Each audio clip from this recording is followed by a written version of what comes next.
And Booker gets the pressure, and down goes Thompson Robinson. Thomas Booker. What's crazy is, he just doesn't look his size at 310 pounds. It just looks like an athlete. In the backfield, one of the most dominant players in the country, Ted. Again, I think this guy's just the entire experience prepared me extremely well for the interview process, and just from a football perspective, I played in a 3-4 defense, a 4-3 defense, from multiple different alignments, from 0 technique all the way out to 5 technique. So in the process, versatility is a huge trait for teams. It's like getting one guy that can do 2 different person's jobs. So learning that here at Stanford, having to find out ways to thrive in different roles is huge. And then also just from a process standpoint, it's a big thing here that we impress upon every football player, having a plan, working your plan, and attacking that. I think a lot of NFL teams, see that as a difference with our guys. From a football sense of, you start the week off looking at tape and going through like the general tendencies of the offense to dialing in on specific stuff, like, all right, does an O-lineman pick their hand up a little bit more when they're going to pass set or pull, or do they lean forward when they're going to try to base block you or run you off the ball? That sort of stuff that carries on to the league from what I've seen so far with these interviews. Coach Shaw has been an extreme help to me, just kind of, teaching me about what the process entails, how to be prepared, how to comport yourself as a person that's trying to enter the professional football league. Because as there is a difference going from high school to college in terms of your professionalism, there's also a jump going from college to the NFL.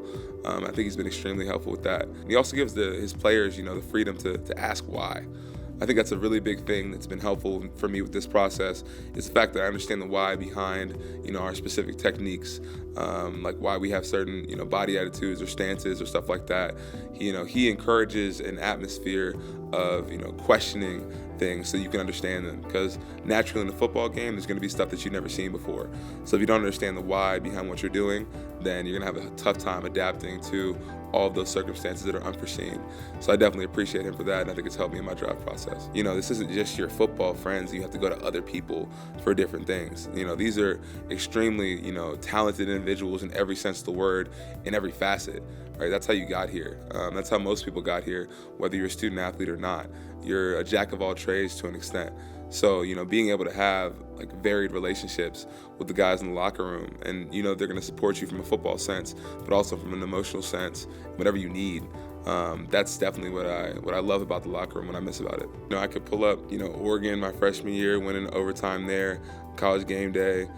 Oregon this past year, winning against them being ranked number 3 overall, us winning in overtime.